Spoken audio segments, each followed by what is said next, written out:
Last time on Square Roots, a little boy finally leans into his destiny and starts hanging out with a fairy. Meanwhile, an Anglo princess is concerned about a dark man from the desert, and Link learns to jam out on the Ocarina. The secret to music is... timing.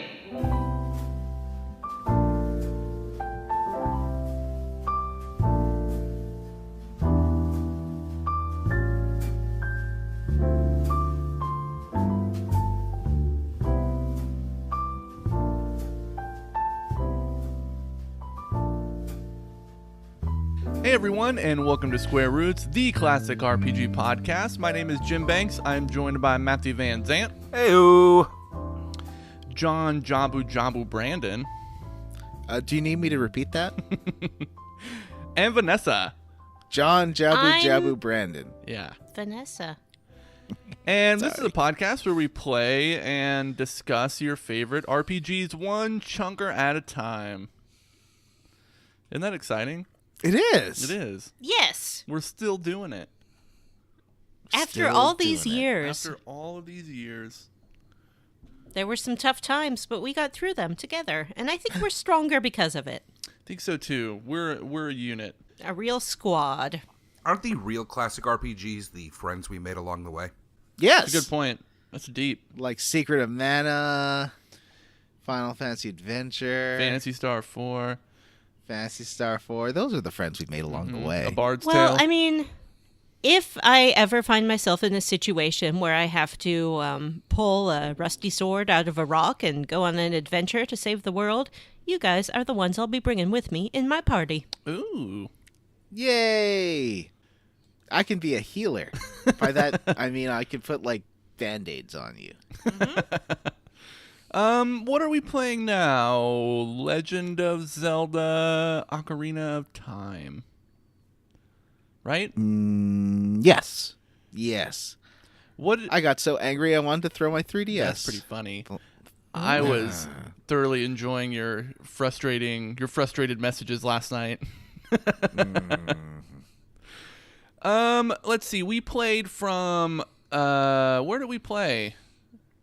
Where do we stop? We stopped last time after the Lost Forest where you meet Saria and learn her song. Right, the Lost Woods. And then we played to the end of Jabu-Jabu. So that's what we're going to talk about this episode. Why does everybody seem so quiet? Usually I can't get through this intro without being interrupted 50 times. It feels weird to just talk. I'm trying to be polite. I'm still sad that I talked over Vanessa's I'm Vanessa. But that's a problem with Skype recording. Or It is. It is. And I know you didn't mean to, and No. I forgive you. I was keying up a bit. Well, But I'm sorry. Maybe it's I didn't get it because your timing was off. Maybe it's Vanessa's fault for not giving John's bit room to happen. It probably is. Don't think of it as you talking over me. Think of it as me stepping on your bit. Ooh. That's what ladies do. Step on my bits. Ooh, I love it when the ladies crush my bits. If you pay them enough, they sure will.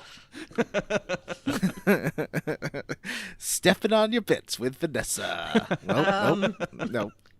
All right. Before we get into this podcast. I don't even own stilettos. Oh, that sounds so painful. Before we get into this podcast, how about we level up a little bit there, Jim? Let's do that. Why don't you kick us off, John? You have a thing. I have several things. Yep. I saw Detective Pikachu last night at my favorite cinema in Vancouver, the Landmark Cinema, which has giant seats and tickets are very cheap. That's why I like it. The only downside is that they're love seats, and so when I came in, there was a child sitting at the other side of the love seat. That was a little awkward, Jim. That sounds not fun. Why a movie theater with love seats? Well, there's like an armrest that goes down, and they are like each seat is like a yard wide. It's pretty comfortable. But so I sat there's a whole bunch of other empty love seats, so I just sat the next one down. But then his grandfather came and stood right next to me. I guess the kid was in the wrong seat. I was in the seat they should have been in, and the old man was angry at me for watching a children's movie alone at 10 p.m., I will say. Was he, or do you think that you just interpreted that through the lens of your own discomfort? Yeah, did he say something to you? He did not. He just was staring at me sitting in the seat that they should have been sitting in. Was it their seat? It's a stupid grandson's fault. Yes, it's because I didn't want to sit next to a child in a love seat. Yeah, I'm sure that if Grandpa had walked in on you being like, kid, you're in the wrong seat, he would have been all pissy too. He sounds probably just like a pissy old man, and I don't think you should pay him any mind.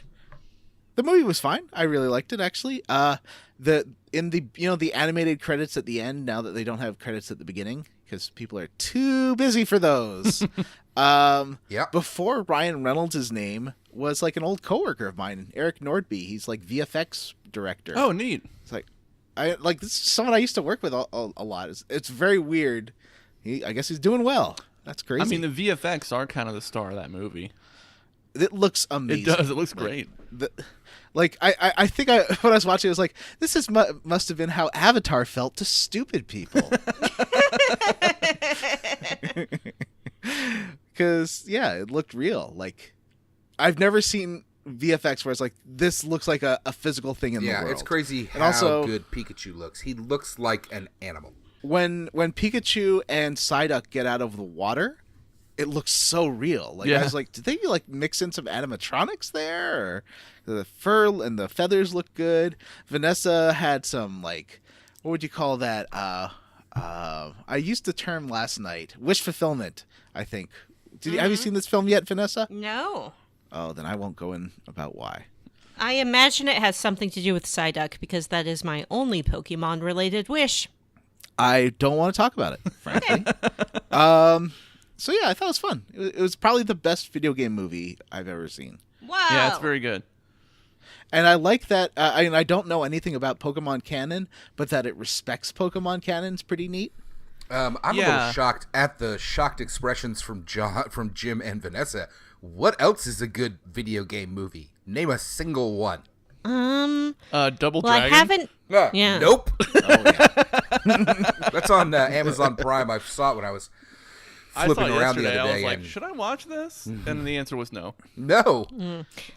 I haven't seen Assassin's Creed movie, but I hear it's okay. They didn't like it on the Flophouse. What about the Angelina Jolie Tomb Raider? That was terrible. Also, okay. How about Mortal Kombat, guys? That's not a terrible movie. I mean, Jim, I'm with you, but you've got to be able to admit that Mortal Kombat is good, bad. It's a bad movie. Yes. It's really entertaining. Yes. Much like the Street Fighter movie with Jean-Claude Van Damme, one of my legit favorite movies. Ooh, that movie. Well, that's just really for bad. Andrew Brianarski as Zangief. Oh my goodness, that was revelatory. Zangief is the best part of that entire movie. It sure that is. Delivery of you guys got paid. You guys got what paid. About Street Fighter: The Legend of Chun-Li? Ooh, that is a terrible movie. I haven't seen that It's one. real bad. I haven't either, John. I've just seen enough clips of Chris Klein delivering grade Z dialogue that it's stuck in my grade head. F dialogue and it's grade F delivery. She's from a place called Shadalau. I've been searching for him for 10 years. Never come close. He walks through the raindrops. For me, it was Tuesday. I also got The Edge of Tomorrow. That's not a video game. That's not movie. a video game movie. Isn't it though? It's not No. based When you on a. think It's about not it? based on an existing It's video based game on property. a manga. It's based on a manga. Is I it? think. Yeah. Was it based on a manga? Yeah. I Or was it know. I think it inspired was. by a manga? No, I think it was based on a manga. my God, I gotta I'm look pretty this up sure. I'm already Okay. ahead of you. While we're talking about that, I also got a BlackBerry Key 2 because I needed a second phone for work because I don't want. Basically, I needed work pace for my cell phone's line, but not the phone itself. Oh, I didn't want I didn't want to have Outlook on my phone because it comes with spyware that my company makes me install so they can like control my phone and see what apps I have. And frankly, I don't want them looking at my bear dating apps and my photo library. Yeah, that's fucked stuff. up. So I bought a second phone, and it's having a physical keyboard again is so good. It's so much more accurate. I hate virtual keyboards. They're garbage. Apple made a mistake 10 years ago, and everyone's pretending like they're good, usable things, but they are garbage. I mean, they're absolutely usable. They are not. And have you ever been to an Apple store and they're like putting in your order on the phone and they type like 1,000 words a minute? They're like wiggling the phones. Wiggling the phone? Yeah, they like rock the phone back. I don't know if there's some secret way they have of using the phone, but they're literally every Apple Store employee like rocks the phone back and forth as they use it. I have no idea what they're I doing. have no idea what you're talking about. It's like they're some kind of horse whisperer for iPhones. It's very weird. Oh wait, I do want to clarify one thing. You were right that the screenplay for that movie is based on a manga. Is the manga called All You Need Is Kill? It is. Yes. Wow. All right. You know, I might actually hunt that down. I did enjoy that movie. Good movie. But I'm saying that, like, spiritually, it's very much like a... No. You know, there are arguments to be made, though, for actually, even though I posed the question, Wreck-It Ralph is definitely a video game movie, right? No, it's That's a movie. not. It is a movie about video games, That is but it true. is not a movie That is an based on a important video distinction. Is that an important distinction? Okay. It game. is. Yes. Because Ready I mean, Player if One we're going also that about route, a lot of we video could games. call... Yeah, or we could call War Games a video game movie, or The Matrix. The Matrix is about like computers. It's Yeah, not about The Matrix is a hacking video movie. games. No, it's about living in a second life, which is kind of a video game. That's a good... You know what? You're right. All right. Well, this argument has been completely unproductive and pointless. All right, Matthew, how did you level up? I went and saw a movie today called John Wick 3. Whoa. Tick, tick. Parabellum. Raise your hands Ooh. if you've seen any John Wick movies. I got 2 hands raised. I can't Vanessa doesn't have her video I can't on, tell so with it's hard to Vanessa. tell. Vanessa, verbally raise your hand or keep it lowered. Lowered. Thank you. What about the second one, John or Jim? I've seen it Yep. multiple times. Are we all John Wick heads here? Is this a Wick I love it. podcast? I got my gold coins in the foundation of my house as we I'm speak. surprised that you didn't go see it this weekend then. It was excellent. It's great. I think much like John Wick 2, it doesn't have the, crazy immediacy or primal emotion of what kicked off the first John Wick movie. I don't know that they'll ever be able to replicate that. They don't particularly try, which is smart. But it's great. I mean, there's 3 or 4 giant action set pieces that go on for long periods of time. Lots of cameos. Not nearly enough Jason Mantzoukas, though. Yeah, I've heard he's only in it for a few minutes, and I was a little upset. Speaking of Double Dragon, isn't Mark Dacascos in that movie? I don't know who that is. Mark Dacascos, he played the brother who can actually do karate in Double Dragon. He's the heir to the Costco That's fortune. what I was thinking. What? Anyway, Jason Mantzoukas has a few lines and hangs around in the background of a few shots, but doesn't get a lot to do, which is a bummer. But it's great. So definitely, if you are a John Wick head, go see it, because I think maybe these are the best action set pieces in this series so far, which is... Ooh. I mean, there's, it's fucking good. They very clearly at this point are just like, what crazy shit can we come up with? Oh, should we use horses? Sure. And it I just bought gets tickets. crazier My from there. showtime is in Oh. 4 hours. Nice. I'm excited. And Halle Berry is in it, as she has been seen in the trailers with her attack doggos.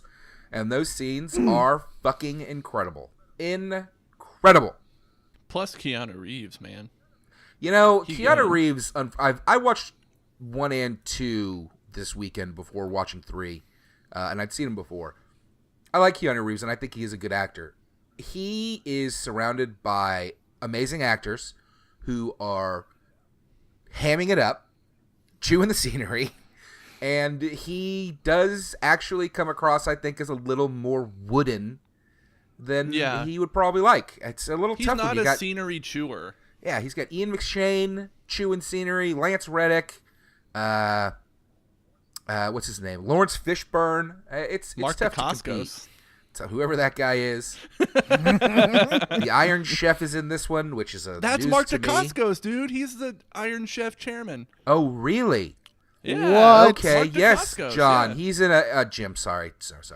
Jim. Yes, he plays a big role and is. He kind of started getting on my nerves. My brother who saw it with me and I were discussing it on the way out the door, and he loved that role. Was his favorite person in the movie. I, about halfway through the movie, was like, I'm okay. I've had enough of this guy. Or towards the end of the movie. Anyway, that's how I leveled up. John Wick 3. It's excellent. Go see it. It came out a few days ago. What about Vanessa? How'd Vanessa level up? I watched the first episode of The Bachelorette. I do not like to watch that show, save for the very first episode when they have the parade of men. And they all try to get her attention by doing something stupid. And they're all terrible. Now, when you say you don't like this show, I remember you going through every episode when Adam Jr. was on it because That's right. you were such a big Adam Jr. What fan. put me off the show entirely is that Adam Jr. did not win the heart of what's her name.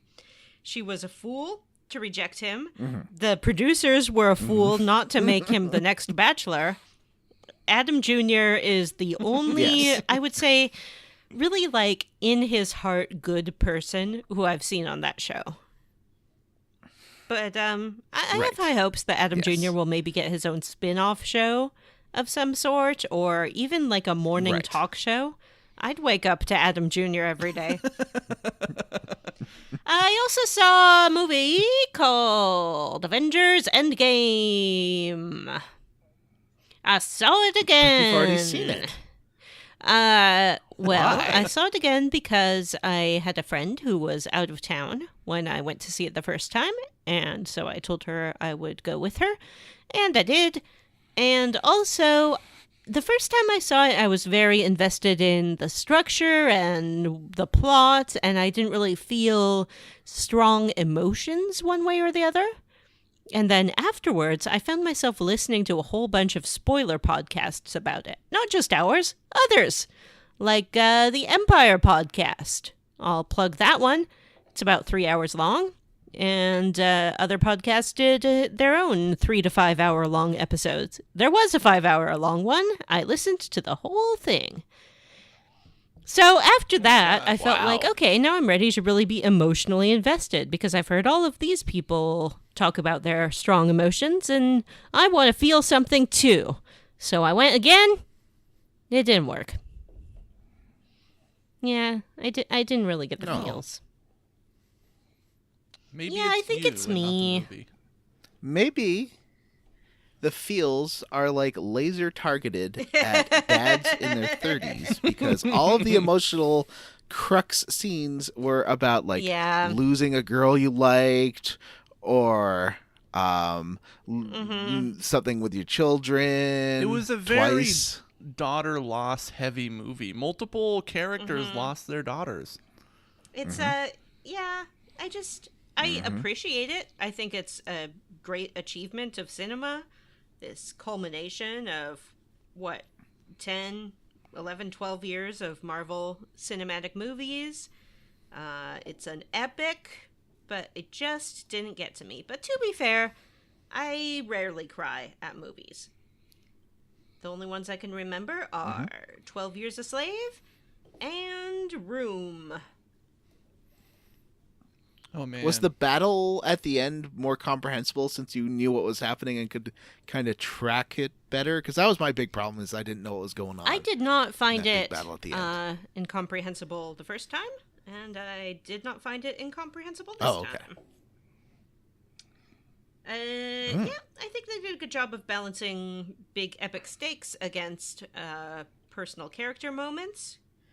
I think, without getting into spoilers, there's a part where you sort of split into 3 different stories. I think 2 of those are really successful, and one of them is not.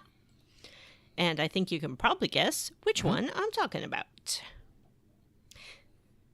I can, but I don't want to get into it. No, let's not get into it. Anyway, I was really surprised by how many people seem to be seeing it for the first time. I assumed that everyone who cared about these characters would have already gone, but right in the beginning, people were gasping in surprise. They were like, oh my god. They were really into it, and also clearly had not seen it before. So that was interesting. And I think it was pretty sold out. Saturday night, like 3rd weekend or something. Mm-hmm. I do hope this movie tops Avatar's worldwide box office, because Avatar me too. is stupid and does not deserve to hold that spot. I love that's our second dig at Avatar this week. We hate it. Yep. That movie was garbage. When I watched Avatar, I felt like there was nothing in it that I hadn't seen in a video game before. Yeah. So I think people who are gamers of some sort are like really familiar. Even with the visual style was right out of Final Fantasy X. I know. And that lead actor guy he's not even an actor. He is terrible. No, he's just like person. He is awful in everything. What's his name? Cardwick Blockman? No. Chad face man. Are you talking about bun. Chadwick Boseman? What's happening? No. I'm just trying to... It's the guy who was in Terminator Sam Genesis, Worthington. right? Oh, He yeah. is fucking terrible. yeah. You know what? He's not Worthington. Wasn't he really good in my something? affections. No. No. I doubt it. He was just this guy that Hollywood really wanted to be a star for some reason. Yeah, everybody wanted him to do well. He was in that Clash of the Titans movie, and the final shot of him like doing like a wink towards the sky because his father is Zeus was one of the worst delivered things I've ever seen in a movie. Any good way to deliver that? No, I think but so. you could. I bet Brendan Fraser or The Rock could do it. I bet, Brendan Fraser could. He's He would have done it with a little bit of They irony. even did a sequel to that movie, and it did nothing. Nobody cared. Who's the other guy? Armie Hammer. They're also trying to make him a star. Armie Hammer, I've heard like good Armie things Hammer. about, though. And didn't he win an Oscar for? He was Call Me By nominated, Your I think, for Name. Call Me by Your Name, right?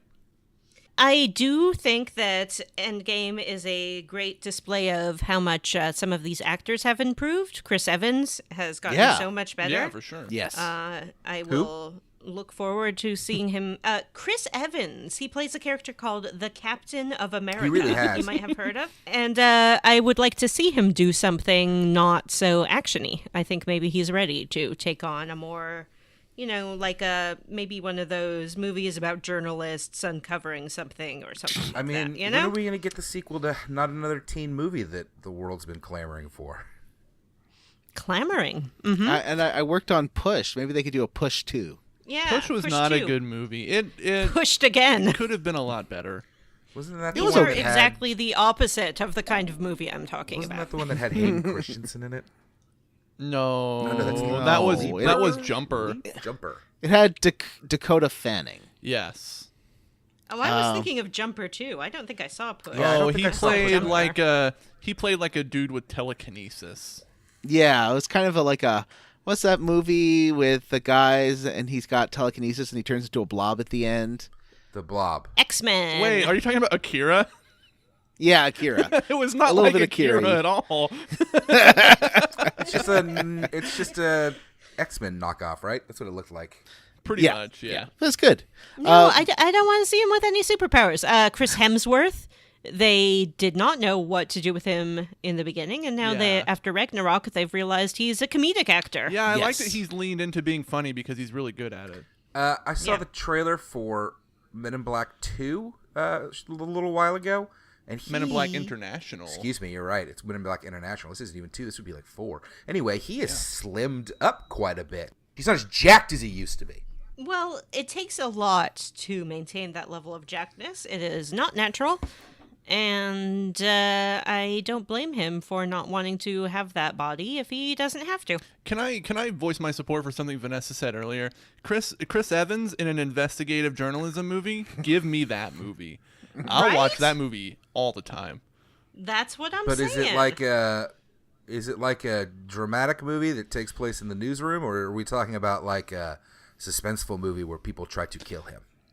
No, show me a movie like Spotlight, but starring Chris Evans, where he's just like requesting documents and having heated editorial meetings. I'll watch that.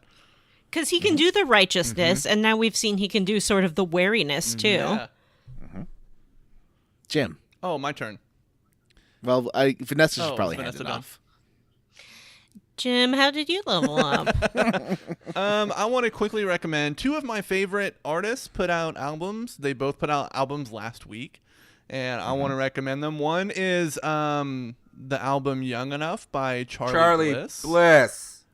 Charlie Bliss is good. They started out as kind of like an indie rock pop punk band, but now they're more of like a power pop kind of synthy rock, and it's awesome. And then another one is by a lady named Alex Leahy. She's kind of an indie rocker too, and her new album is called The Best of Luck Club, and it's super cool. Her single from it is like a kind of a driving rocky indie, but it's got like a cool 80s saxophone solo in it, which is super cool. And it's awesome. Everyone should listen to Alex Leahy as well. Also, just to mention, I've been playing Silent Hill 2 as John and I are prepping for our first installment of Scare Roots. And I'm surprised at how much I'm enjoying it. I know John has differing feelings. We'll talk about it more, but I'm liking it a lot. How do you like your gift from the listeners? Oh, right, yeah. Hey, patrons, I bought a new laptop to play video games on and do my recording on, and it's rad. Yay. Yeah, thank you for your patronage, and we are putting it to good use. We're not wasting it. So I did get a new laptop, and it's awesome. So thank you, everyone, very much. We have wasted some of it. I do still have like 50 stickers sitting here that I don't know what to do with. I was going to ask about them stickers. I've been meaning to bring it up on the show for a while. Like, we should give them to listeners, right? Give me one of them stickers and I'll smack it on my new laptop. I think the stickers should go to our patrons. If you're a patron and you want a sticker, write in to the Square Roots Podcast at gmail.com. You just got to send a sassy address. A self-addressed stamped envelope. Do you really want to give out your address so that people can do that? You got to email me a sassy. Oh boy, we'll figure it out. I was thinking maybe I just take them when I went to Dallas and then put them all over Dallas. No. What are you talking about? You're going to vandalize the city with stickers for our podcast? Don't do that. Yeah, don't do that. You ordered these stickers. It's your responsibility to distribute them accordingly. I have spoken. All right, guys, we ready to get into the quest log? Quest log. Woo! Yeah. Let's talk about Ocarina of Time. Let's go read some fairy tales. I you know what? I like Talkarina of Time. Oh, hey. Because it's like a talk arena where we talk about Ocarina of Time. Yeah. Fighting each other with words. Fairy tales. Listen to some fairy tales. I went to Kakarot Village. Kakarot Village is where there are many secrets. How many? So many. I want an exact number. Government and corporate. Okay, thank you, John. There's a new Neil Breen movie out called Twisted Pair. Does he play a dual role? I hope so. I would assume he plays like evil twins with a name like that, right? I've never watched a Neil Breen movie. What are you talking about? He's the greatest auteur of our time. You never even saw, what was that first one he did with the government Room. and corporate secrets? Was it not The Room? Oh, no, The Room is... No, that wasn't the that's first not him one. At all. Whatever it is. That He's not wasn't the involved first in one. The Room in any way. They are tied together in my mind because I feel like Neil Breen doesn't exist if The Room is not a weird sensation. Neil Breen is a very Tommy Wiseau-esque figure, though. Yes. Yes. For sure. Yes. I mean, are they not the same guy? Can we combine them into one so that we don't need two of these, right? They do occupy the same space in my brain, I think. Like, it's hard to separate them. What? I can't even remember the names of the other movies. Oh, boy. There's Twin There's Cest, the one with the whatever you just Fateful mentioned. Findings is the one you're talking about. No, there's Fateful Twisted Findings Pair. Oh, is Fateful the Findings. Yeah. That's the amazing Pass one. Through and Yes. Double Down were two other ones. Right. Yes. I think I watched Pass Through. I did not care for it, but Fateful Findings is worth watching. Yeah. For Yes. Sure. Although I've he been does wanting have to watch one it for that's years, called. but I'm not going to watch it alone. This I'm is not a movie sit and title. watch a terrible movie by myself. He made Make your children watch it. he made a movie called I Am Here ... Now. Now. That's a stupid movie title. What about Legend of Zelda? Yeah, that's the worst Neil Breen movie, I think. I would watch a Neil Breen Legend of Zelda. Where he played Link. So we all went to Kakarot Village, and what did you do? And let's just roundtable this, because it's just kind of a collection of secrets. Vanessa! What did you do? First, I talked to this feller standing under a tree. He explains that he is a carpenter and that his sons are his assistants, but they are lazy. I thought perhaps I would have to gather them up, but that's not the case. You walk around and you see his sons. They are large gentlemen, Yes. pretty broad. Oh, they look God. very strong. Yeah, and I when they walk, I guess it could only be described as prancing. They swing their arms from side to side and kick up their little knees and prance around the village. I mean, that's how I walk. Isn't that Yeah, normal? of course it is. It's certainly an indicator of a particular type of gentleman, in this case, carpenters. There are some mini games to get into in this town. Chicken catching. Right. Yeah. There's one left, and I can't get it. It's like behind a fence. Oh, How do you I have get to that? fly to it with another chicken. But how do I... Oh, do I throw it out? Oh, okay. I think I get it. Yeah. So we can get into that in the minigame corner. There's a Skulltula house. You go in, it's all spooky. I was is. expecting a ghost. A spider drops down, and the spider's like, "Hi, I my tried name to is kill it for like Spider." a minute. Yeah. You cannot hurt it. You can just talk to it. It explains that its whole family is cursed. And in order to break the curse, you have to find these golden spiders throughout the world and kill them and collect spider coins. Tokens. Now, this village seems to have a lot of dads with fail sons. You need to get 10 Skulltula tokens to get the next wallet.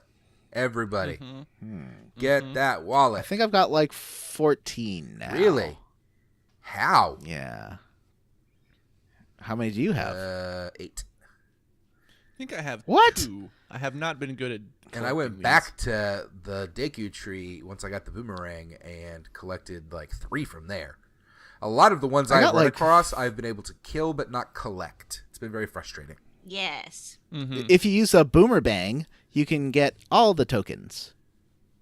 Like after you've killed the Skulltula, use the boomerang and throw it at the. I just know this from other Zelda Yeah, games. but we just It got the will boomerang bring as back. the very last item in this. I know. I'm just letting you know. thing. Let you That's know why that- I went back that's to. how you get them. That's why I went back to the Deku tree, because now I can get them with the boomerang.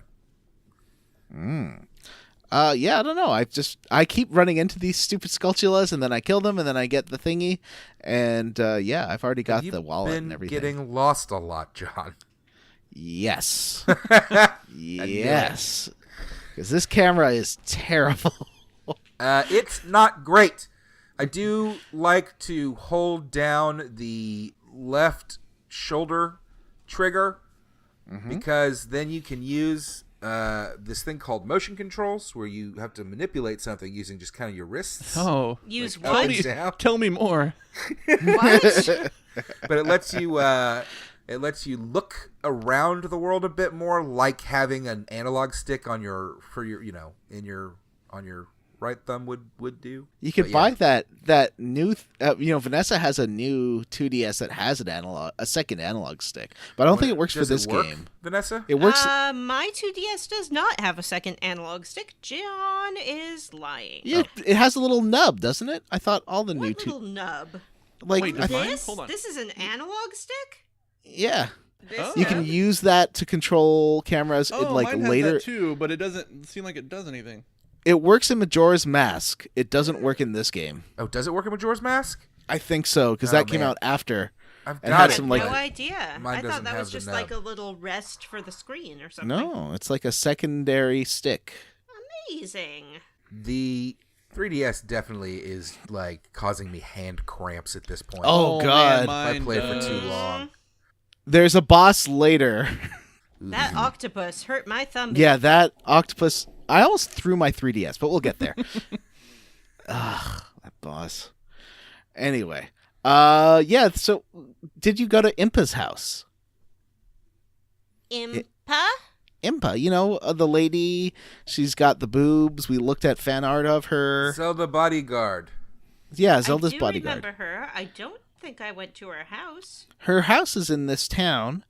And if you go in there, she has notes that are like how to solve a bunch of puzzles. Like they're written that pictographs house. on the walls.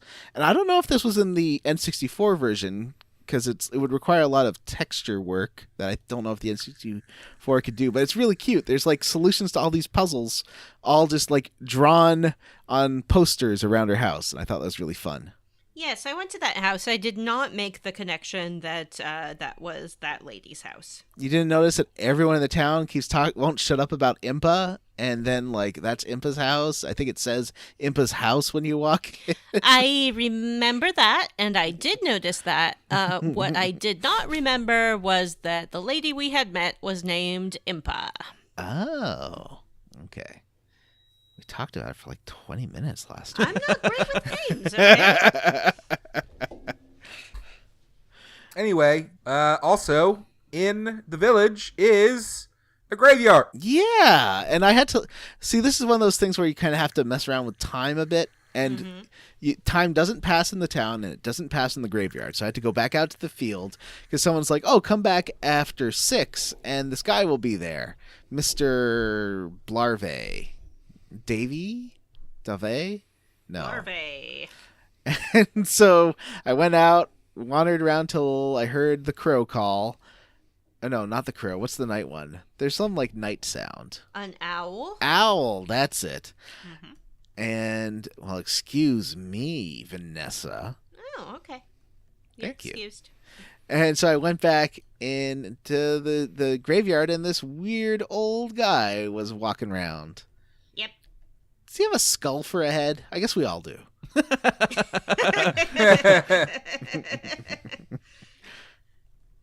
He kind of looked like it was just a skull. He's a spooky boy. Mm-hmm. And, when you came back into town, did you notice the strange man sitting under the tree? So this isn't the carpenter guy who's upset? No, because I talked to people and they said the guy who sleeps under the tree at night is also the carpenter's son. Oh, no, I haven't talked to went that guy. Talk to him, and he's like completely pale Mm-hmm. and super depressed. He's like, everyone's terrible. You're probably terrible too. Aw. Does he not Yeah. like his gay brothers? I guess he doesn't, or maybe he's like the token straight brother and feels like he's left out or something. Right. I mean, he sounds pretty straight. Mm-hmm. Mm-hmm. Oh, everything sucks. I'm a straight guy. Meh. Mm-hmm. I've been talking on, there's a different video game group we're in, about games with, like, bad gay representation. And this is because of Final Fantasy VII and how much I loved Mucky and all his singlet men in Final Fantasy VII. Do you remember that scene, Jim? Mucky? Mucky is, like, the big muscle man, and he has all muscle friends in the Honeybee Inn, and you can have sex with him and his friends. Right. In the best seat at any Final Fantasy game. Anyway, so that's bad representation, but I also like it.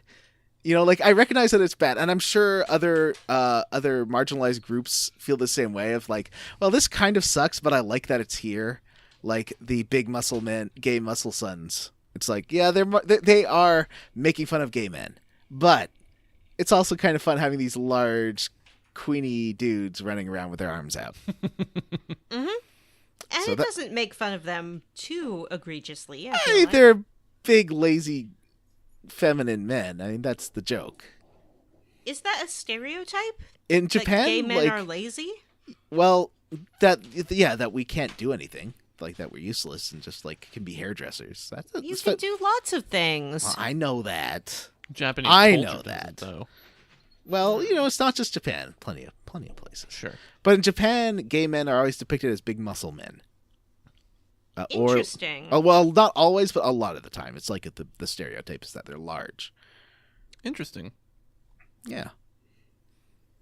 Anyway, back to this town. So, Matt, what did you find? We went to the graveyard, and there is in the back of the graveyard, there is a grave that has the Triforce on it, which of course mean play Triforce song, or Zelda's Lullaby. And down there is a cave, and it's very short. I wouldn't even call it a dungeon. It's just a few rooms, but there are some zombies. Did you Oh, did you guys manage there's to these kill any of shrieky these guys? things. Because they straight up killed me once.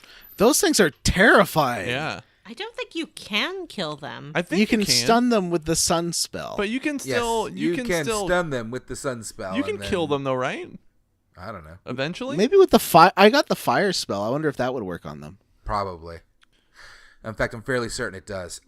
Anyway, at the back of this cave is a new song for you to learn. It is the Sun Song, and it changes the time to, I believe, does it change it to noon or midnight, or is it morning? I think morning. I think Dusk it just to dawn. resets. Yeah. So, but I want to talk about these enemies because I'd heard about these really scary enemies in a Zelda game, and I've never seen them before. And they are legit. Like, if they see you, they shriek, and they look kind of like the Edvard Munch Scream guys a little bit, except they're zombies. If they shriek at you, it freezes you in place, which is annoying. They're also you wearing imagine- like these terrifying like wooden helmets. Is that? Oh, I thought that was their faces. Yeah, me too. I thought they were zomboys. No, they're wearing like wood helmets. I can imagine playing this as a kid, this being like the scariest thing. Like, I could see kids getting phobias from whatever this thing was. Phobias of what? I don't know, like weird screaming men that hold you in place. Just of this game. I have phobias of that, and I had never played this game as a kid. The A weird Wikipedia screaming man holding me in place? No, thank you. the wiki entry for this enemy says that when you kill one, any other of the zombies in the area will walk to the body and crouch beside it until it fades away, which in That it sounds which is awful. also terrifying. Jesus. Oh no! Wow. Yeah, I really like these enemies. Like, this is amazing. Just the thought put into it and how legitimately terrifying they are. Anyway, so you get the song. I think everything else in the village is pretty much mini games, so we'll kind of have to circle back to some of this. But for now, you go up to the gate that heads up to, what's it called, Death Mountain. Mm-hmm. Show the guard your papers that you got from Princess Zelda back at Hyrule Castle. He wants me to sell him a mask, but I Yeah, gotta he wants go you to grab sell him one. a Pikachu mask. If you want to get started on that, you can. I haven't touched it yet. Yeah. I did it. Not sure what the Ooh. rewards are. It's like an investment. So you go and you rent the Pikachu mask. It's not actually a Pikachu mask, but it's a Pikachu mask. You know what I mean? Mm-hmm. You go, you rent it for like 10 coins, and then he gives you 15 coins. And then you go back and you give like the 10 coins to the mask guy, and you get to keep 5. So, and Does then not sound worthwhile. well, I think it's a then mini you have game. like increasing more masks, Or like yeah. a side quest. Yeah. So eventually you'll probably be like, he'll be like, you can take this mask. When you come back, you give me, 100 coins, and I'll let you keep 100 or something. That's Yeah. cool. I mean, I imagine that at the end of it, there's a heart piece or a something. Yeah. Hey, Matt. Yes. I totally glazed over last episode Yeah, you you saying that one guy from the Lon Lon Ranch looks like Mario. Or no, looks like Luigi, because the other guy looks like Mario, and I didn't realize that. They are Mario and Luigi. Yes, like, Talon and Merle or something. Yeah. Yeah, they are definitely Mario and Luigi. And they have a daughter together, which is nice. So, I think they're brothers. Anyway, you have to go up the Goron path, and it's super fun. You have to climb Death Mountain. I believe you need a Hylian shield at this point, right? Only when you're going to the peak. Yeah. And in the next dungeon, too, it won't catch fire. Mm-hmm. Yes. And there are people who will eat your wooden shield. They will eat your Hylian shield, too, because I had that happen. Oh, What? Really? Oh, Yep. We'll talk about that when it happens.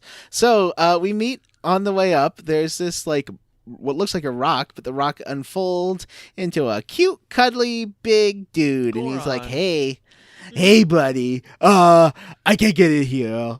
Wait, that's more of a Homestar Runner voice. I won't do it. But he's just, he just seems so nice. And he's so sad because he can't get into his Dodongo cavern because it's blocked by some rocks. And they're so adorable. I just want to pinch their chunky cheeks. Yeah, what are these? Boyfriends? I mean, I know that they're... Wait, hold on. Can I say that in the same? I mean, I'm not sure how to say this. Matthew has a habit of just making up words for things that reference other things, and he calls this a Durango cave and not Dodongo cave. Which I Dodge Durango cave. Oh, they're so cute though. They're like a Pokemon. Yeah, the Gorons are Gorons. They're big rock-looking boys that lay on the ground for some reason and make themselves look like a boulder when they're not doing anything, which is a pretty weird thing to do that's never really explained. But you're about to meet a lot of them because we go to Goron City or Goron Town. Goron Village? Yay. What's it called? Goron City, right? Take Me down to a Goron City where the boys are rocks and John thinks they're pretty. And Goron City is a series of descending levels. I think it's 3 levels. Yes. And, you know, there's stuff to do here, but not a ton. But the main thing is that you go down to the bottom and you meet the king. I think you have to, play the... Oh, you I have love to play. this. You have to play Saria's song for him, and Twice, right? yeah. Well, you play you play No. Zelda song to open the gate, right? Yes. Yeah. You play Zelda song to open the gate, and then you talk to Big Bro is his name, I guess? Oh, yeah, it is. He's the king of the Gorons. He's a bigger boy than most of them. And he have a big beard, and John is his boyfriend. I love this guy, especially because I thought you had to play Zelda song again because he's like, no, I want something more like green and tree, because he's still depressed. He's really down because Ganondorf came by and wanted to steal his rocks or his magic rock, and when he didn't steal his magic rock, blew up the entrance to his cavern. It was super rude. And so a big bro is depressed about it. And he's a jerk to you and does not want your help until you can play him some music that makes he him loves dance like a crazy person. Loves it. He if just you play him Saria's song. What is her name? Yeah, Saria's song. Saria's song. Sarah. He dances for at least 5 times longer than I expected him to. Yes. Yep. It is a whole cutscene of this Goron dancing. He's love it. Just like flailing wildly. Pretty funny. Yeah. And I love that Link is really not comfortable around the Gorons. Like, he doesn't like how assertive they are. He doesn't like their physicality. He doesn't want to be hugged by them or touched by them, or he just kind of wants to go home. Like, you can see throughout this entire experience, he's very uncomfortable. Yeah. He needs to expand his mind a little bit and learn some tolerance. He a little guy, and they all very big and strong, and he not want to get crushed. Aww. Yeah, I guess He's that's scared. true. He is scared. Maybe when he gets older, he'll feel differently. So you can there's just some people to talk to. There's a store where you can't buy. There's a snazzy red outfit that I want to buy for Link, I know. but I can't. Can I also say that during the Goron dance, he exclaims, "What a hot beat," which made me laugh. That's I right. mean, that's pretty good. So you play the song for him, and he gives you permission to go to Durango Cave. And he gives you his cool bracelet. He gives you his cool bracelet that makes it so that you can pick up bomb flowers. And now that you can pick them up, you can throw them and blow stuff up. And this opens this cavern up and lets you do some stuff. What did you guys do? I lit some torches, and that opens up. So I forget what that does, but It makes the pot spin around. Right. And then then you can throw a bomb in the rotating pot, but I'd wait until you get like non-bomb flower bombs because they're a lot easier to handle. Oh. I thought that I was supposed to jump into this pot from the very highest point that you can get to by sort of walking across on a tightrope. Mm-hmm. So I tried that like 3 times and eventually was successful at jumping into this pot, and it sort of made like almost a Mario noise. It was like, burr, burr, but then nothing happens. You're just safely at the bottom, but you don't get hurt. That's funny. If you throw a bomb into it, you get a chunk of heart. Well, eventually, like I had to throw like 3 bombs into this thing because it spins around, and if it lands on a frowny face, all you get is like 3 rupees. All I got was like 3 rupees, and I was just like, cool, I guess that was. No, what do you mean? You have to keep throwing the bombs in it until it spins around and lands on a happy face, and that's when it spits out the heart piece. What are you talking? What happy face? Where? There's 3 faces multiple on the faces edges of this top, pot. yeah.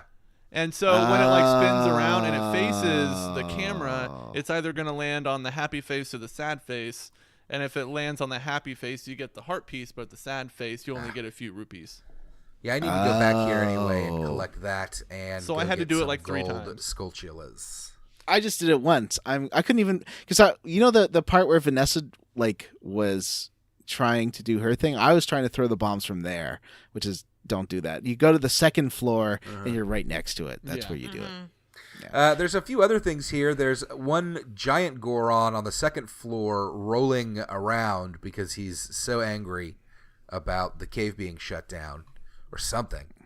And you can stop him, I think, by dropping a bomb and talk to him, but he just tells you to get out of his way because he's so angry. But there's a sign that says you get something nice if you stop him, and you don't. And I was so mad. Oh, you don't? No. That's just a lie then. I know. There's a cave that you can bomb open, and if you go inside, there's another giant Goron boy, and this one says, wait a few years and come back, and I'll have something nice for you. That's a real big Goron boy. That's like a BFG, a big, friendly Goron. The BFG. Yeah. Yeah, and I like that he assesses Link, and he's like, I can't give you anything nice right now, but, come back in, 6 to 7 years, I guess when he's a legal adult, and he'll give him something. How sweet. So, no, there's this area really... I have a couple of problems with this game, and trying to do the chicken stuff to get the chunk of heart a little early led me to 2 problems. Basically, when you're throwing bombs... It does the same button throws it and drops it, and it's depending on whether you are walking or not. That's some bullshit. That is terrible. That is awful. And you can't like aim your bomb. There's no like path tracing, or you don't know where it's gonna go. And like this game controls poorly. Yeah. And I know it's one like okay, well the game is 21 years old, but not the version I played. The version I played came out in 2011 and should have controlled better. Like a lot of N64 and GameCube games, I think, are a little too tied to those controllers to work very well without an actual full-blown remake, which then right. And it's like I almost wish they would. I agree with you. I think it's funny because I think that at the time the controls were fantastic.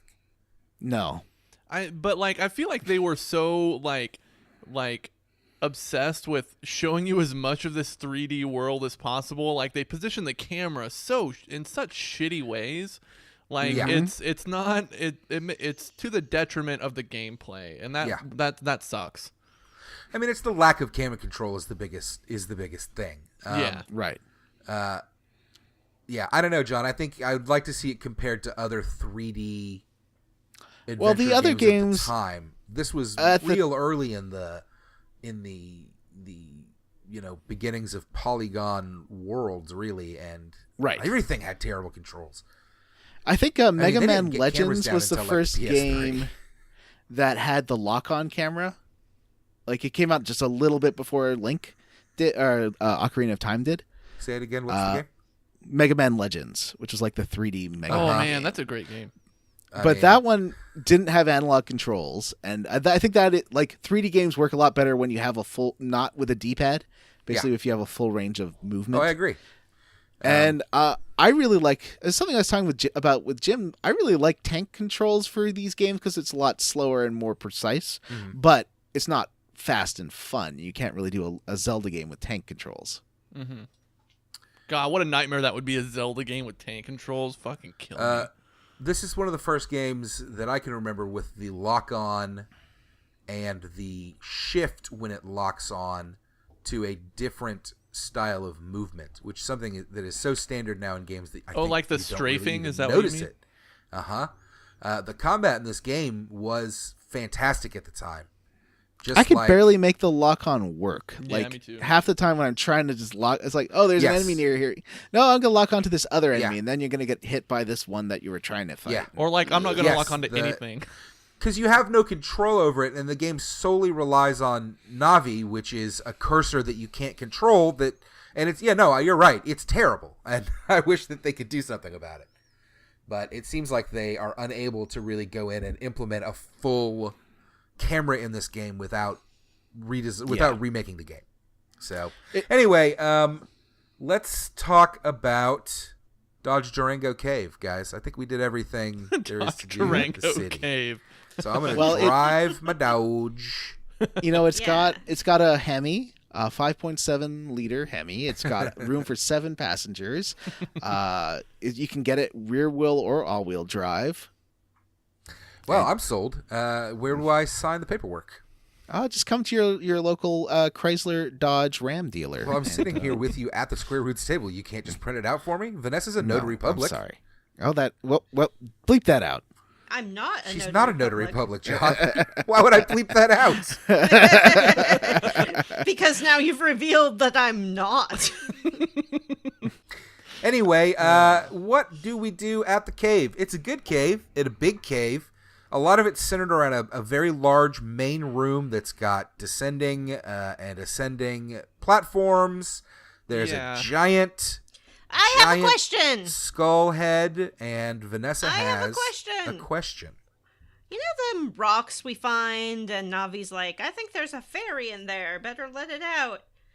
How do you let it out? Yeah, the Sheikah stones. Oh, I believe that's later in the game. You need the time song. I think you need the time song for that. Oh, that makes sense because they talk about what time it is all the time. If you hit them. Just like there's some silvery blocks that have like a sun on them. I thought you could use the sun song on them, but you have to use the time song. Anyway, but we'll get to those. That's all coming back for stuff. Right now, they just when I kept dying in this dungeon, the game did tell me to go talk to the Sheikah stone if I'm having problems, but I don't know how that would work. Interesting. Maybe I don't know. Yeah, I just kept dying. Maybe it drops hints. Maybe. John, I also died a ton. I die a ton in this game. Me too. Playing it on master mode makes it so that everything hits you, I think, twice as hard. Oh, I have a question for you all. When you drop from a big height, how many heart you lose? 1. I lose 1.5. all. What? I have 1 or 2 left if I fall more than 10 feet. I love making forward somehow. And soften the blow? Yes, you can. Oh, I love making Link fall from great distances because his scream is incredible. Wow! So, who wants to talk about this cave? What do? We got a big old giant Dodge Durango head. Yeah, big skull. And there's also these enemies called BMOs, which are these stationary eyeball plants that shoot lasers at you. I didn't like them. You can blow them up, though, and I did. There is boys that will eat your shields, and that's not a lot of fun. Wait, who eats your shields? Are they not in this dungeon?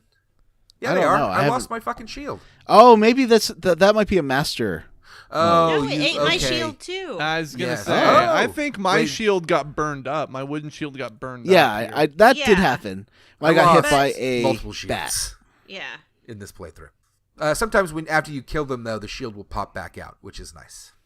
Oh, well, that's nice. Did we talk about how? I guess we haven't gotten to that point yet, where we have to go up the mountain. And No, have a that's shield. after this. Yeah. Okie dokie, I'll wait. I mean, I'm a little unsure how to approach this. These dungeons I don't feel like we need to walk through them room by room, but they're fairly involved. The puzzles are pretty, I think, good. I think it's a good dungeon. There's bomb flowers all over the wall, and that's the majority of what you're doing is using these bombs to solve all these puzzles. There's a cool room where there's a giant staircase that you can't get to, but it's surrounded by bomb plants, and you have to pluck one off of the wall and put it in a specific spot to blow That's up. neat. All Yeah, of I like them at that one. once. I didn't like the room with the little slidey spikes that run after you and like smash you. That room was hard. Oh yeah, because the camera's so shitty, you can't see where those things are. Yeah. I slam on that lock-on button constantly, just trying to hoping that it'll catch on to whatever I'm trying to fight off. The main thrust of the dungeon is that, you finally get the bomb bag, which Yay! why you needed... I don't know. To hold more bombs. What Yeah. does this do? Like, why do you need this isn't just something I could have bought in the city. I need to No. find it in the dungeon. It's what does made it do? out of a Durango stomach. That is Yeah, true. Okay. it's very made out of a tough. Durango tummy. It Yep. will not set off the bomb when you're holding it and make you explodey. You can't just carry around explosives in just anything. Mhm. And there's some Deku boys in this dungeon, and they can sell you stuff that like the shield that catches fire. Mm-hmm. So in case you lose your shield or run out of nuts or run out of sticks. Although I don't think you need any sticks in this one, as far as I could tell. So when And nuts. after you get the bombs, there's a puzzle that says turn the Durango's eyes red, and I figured that one out. Although I think I've done it before, so I don't know. I don't know if it was memory or just being like, oh, that's obvious. You put bombs in its there's eyes. a bridge over the giant Durango skull's head with two gaps above its eyes, and if you go drop bombs down, the eyes will turn red, and it will let you into the boss area. Mm-hmm. We didn't talk about the Lizalfos at all. Does anybody want to talk about those? I'm using the Hylian shield at this point because I have lost my Deku shield, and the Hylian shield is too big for Link, so he'll put it on his back, but when you hold down the block button, he just lays down on the ground with his shield on his back like a turtle. It's cute. It's And I cute. found it very effective against the Lizalfos to just basically stay like that until they did their attack and then killed them. It was they're enemies that are Now, supposed to be hard that I found super easy. Those enemies actually are fun to fight because like They the are. lock-on works well. Yeah. You can dodge their attacks. It's actually strategic and the controls well. You can see what they were trying to do when you fight those guys. For sure. The later Zelda games built on this combat a lot too. Majora's Mask, Right. of course, but also Wind Waker really built on this strategic lock-on combat with enemies that want to... And Skyward Sword has a variant of this. Skyward and- Sword kind of takes it to its logical conclusion with the Wiimote, but unfortunately, at least in my experience, it didn't work in any way, shape, or form and was impossible. Yeah, that game is too hard for Johnny. It's not hard. It's broken. There's a difference. I think they are. Aren't there rumors that's going to come to Switch with you could play it either way? I You don't can play it know. with I mean, Waggle, or you can. if they're going to do it, so they're going to do that with Metroid Prime 2 and 3, which were both Wii games, I think. No, just 3. Just was 3? the Wii. Yeah. And I never got to play that one because the Wii first-person controls were garbage. So I'm hoping that this is something that they'll start to be able to do. But again, I mentioned before, some of this stuff seems to be kind of baked into how the game works. I'm not sure how much Right, they they'd can have to do a lot of, but I think like they had Twilight Princess on the Wii U that had but that was a GameCube game as well. That's why they could do that. Yeah, that it was. you could I play played it that one without. on GameCube. I Yeah. think. Yeah. All right. Well, Zelda games. So we after you open up the big mouth, there's a couple more rooms to do. There's a couple of sculptulas, maybe, I think. I definitely found one. And then you get to the boss. I like this boss. King This boss was Durango. This boss Yay. is easy Boss. as hell. I don't think I took any damage. fun. Well, Drives around behind you slowly. He's honking wildly, so it makes me feel Honking bad. his horn. What did I say? Oh, yeah. One thing that messed me up, I died the first time I fought him. Now, again, everything hurts me a lot, which is really frustrating. So I died, and I was like, well, fuck it. I went back down to Kakarot Village. There is a fairy fountain in the graveyard, and a pink fairy fountain where the little fairies are, and I went and filled up both of my bottles with fairies, and that made it easier. how'd you get bottles at this point? I got one from Lon Lon Ranch. Oh, right. Yes, and with the your milk. second, where did I get the second? I don't remember. You get it in Kakariko when you help the lady wrangle her chickens. Oh, with the chickens, yeah. Oh, I didn't do that. That's why. So, and now you get the third one. So I've got 3 now, which is great. But anyway, I accidentally captured a ghost in my only bottle. What? if you What? drink the ghost, it'll do a random effect, and I did it once to get rid of it, and it healed me when I needed to be healed. It was pretty you great. can you can just do it. You can just drink the ghost. Yeah, just hit the button. He'll drink the ghost. Oh, so if I put it in, if I assign it to like an item thing, he'll just drink it. Uh-huh. Oh, shoot! But do that. it does a random effect, so it might heal you, or it might kill you. make me invincible.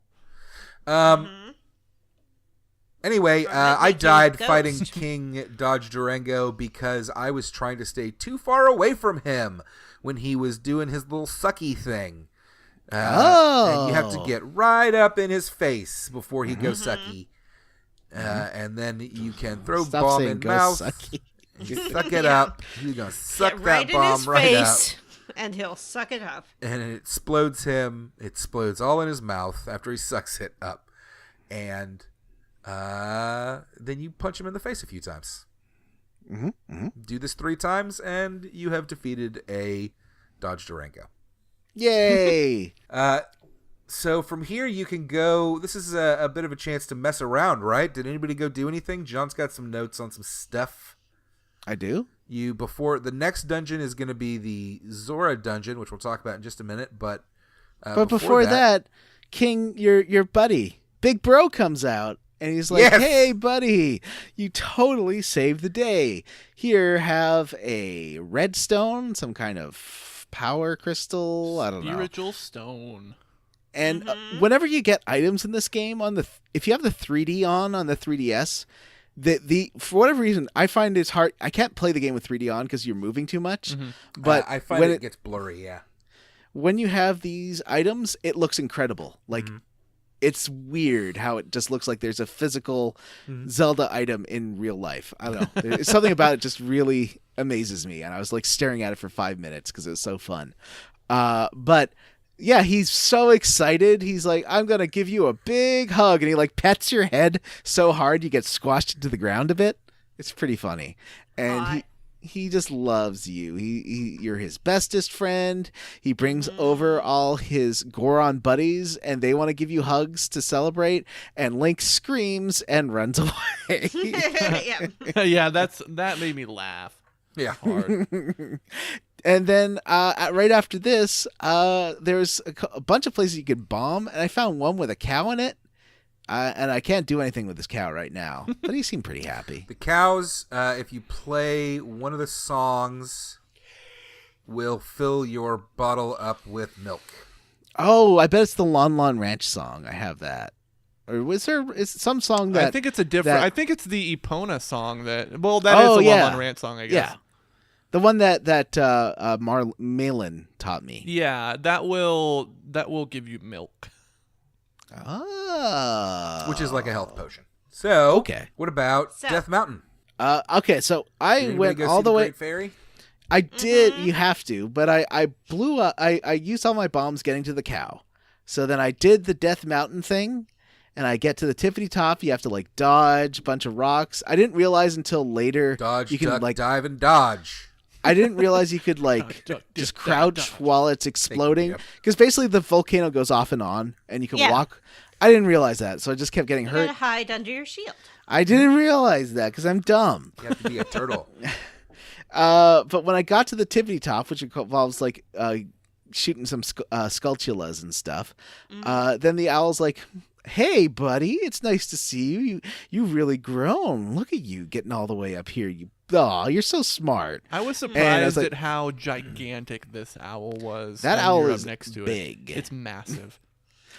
And then he's like, "Oh, well, there's some secret around here. Why don't you try looking for that if something looks strange? And also, don't go into this other cave because it's too hot and you'll die." And I saw there was a wall that could be bombed, but I didn't have any bombs because I used it all on finding the cow and all that. So I was out of bombs too. And then he's like, "Well, when you're done, I'll give you a ride down." He doesn't give you a ride down until you open up the cave, so you have to like manually go down. But and there's then stuff there to break. Yeah, I there just is not. busted stuff up until I found a bomb. There definitely is, because that's There's what I did. one. Definitely is. There's one container, and it never gave me a bomb. I opened it like 20 times. There's like rocks or something. Yeah, it's definitely rocks. You pick up maybe I and throw didn't the see rocks, they'll break. There's bushes that'll grow right back if you Oh. cut them in some places. Really? Up there? All the way up You there? should be more observant. Yeah, should maybe shut be your better at mouth. video games. Ugh. All right. Anyway. Hey, John, so maybe yeah. you should get good.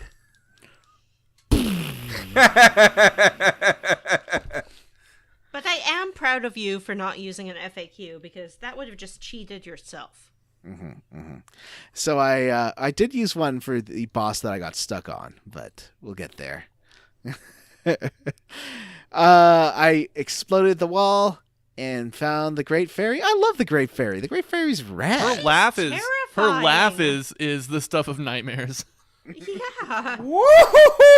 Cackles like a witch. You just don't like assertive women. I didn't like her, and I am an assertive woman. What's that's she true. wearing? Leaves? Yeah, like a bodysuit. Like a bikini. Her Do breasts you remember are very prominent. when Elaine from Seinfeld turns into like a dryad in the movie Troll? What? It's kind of like that. Nope. She has physics-defying And breasts. it's Julia Louise-Dreyfus, John. She's wearing one of those video game outfits that just completely surrounds the boobs, which is not something that actual clothing does. Oh, I don't know. I think if you get like a high tensile strength spandex, you She can got find boob something. sock Nobody like wears high tensile superheroines strength spandex. in the 90s had boob socks. I do, Vanessa. Oh, okay. Anyway, perhaps I should rephrase. It's not something that I myself would choose to wear. Was John whispering that he wears boob socks? Is that? John's more comfortable in his body than I am. I think that's true. Yeah. Well, I want to find a picture of this fairy real quick. Oh yeah, she's horrific. I really like her. Hold on, let me show you guys this Oh no. image. No, this is not fan art. Okay. is it pornography, Jim? Because I need you to stop sending that to me. This is an in-game. This is an in-game still. Oh yeah. Oh, see, she's having a good time.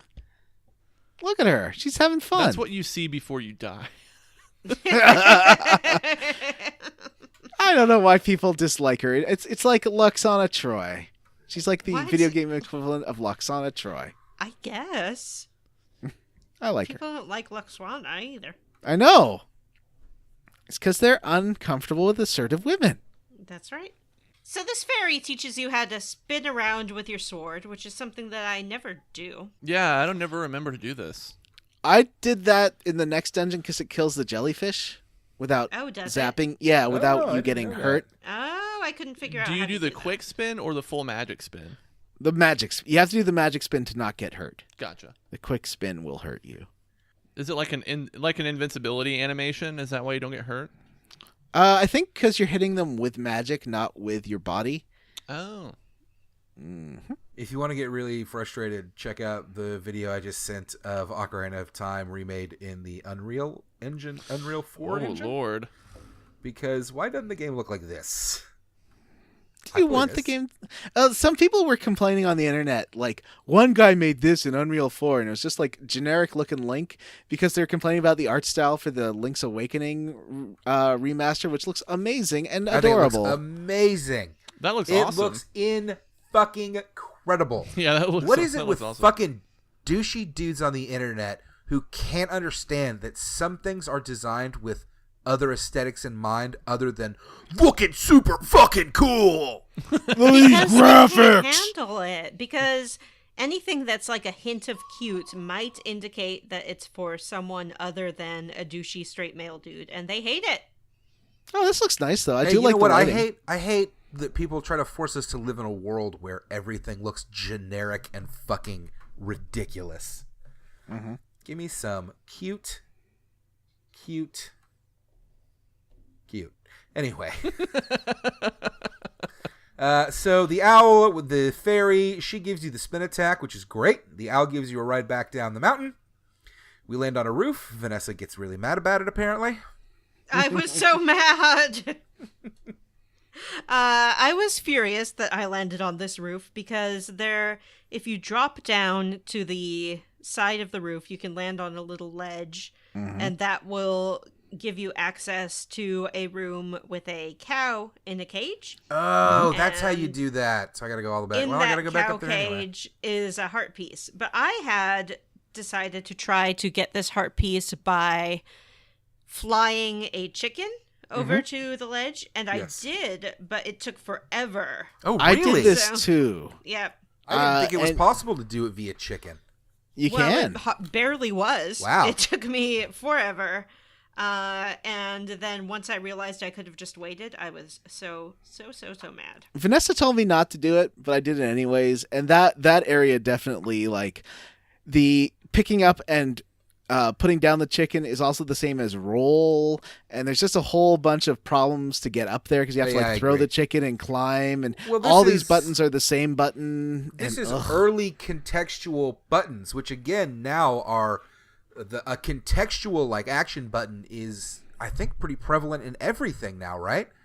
Yeah, this but is- I think that they've This is just separated. an early version of that agreed doesn't really work very well. No. I did a lot of throwing chickens in the next area we're going to talk about, which is the river. What's the river called? Oh, I don't know, the Hylia River? I don't know. Hylia, yeah. Isn't it? Or is it Or Lake the Hylia? Zora. That might be the Zora River. Is it Zora River? Something like that. The Zora River is a long, again, it's not a dungeon. It's a long area where you have to travel upstream, up this river to the Kingdom of the Zoras, and that's where we're going next. There are two heart pieces that are real prominently displayed I only found one. in the Zora River area, and one chicken at the bottom. And the chicken can be used to float and get the stupid fucking hearts, and it's a huge pain in the ass. And I did not enjoy doing it.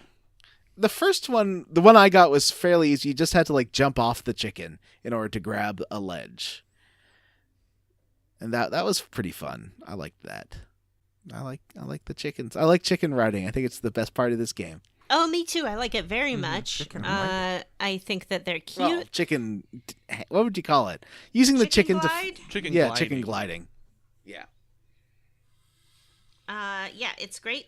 I love it. I have nothing bad to say about chicken gliding. It's a good time. There is a magic bean man that give you magic beans. There are these pieces of soft soil around Hyrule, and you can plant these beans in this soil.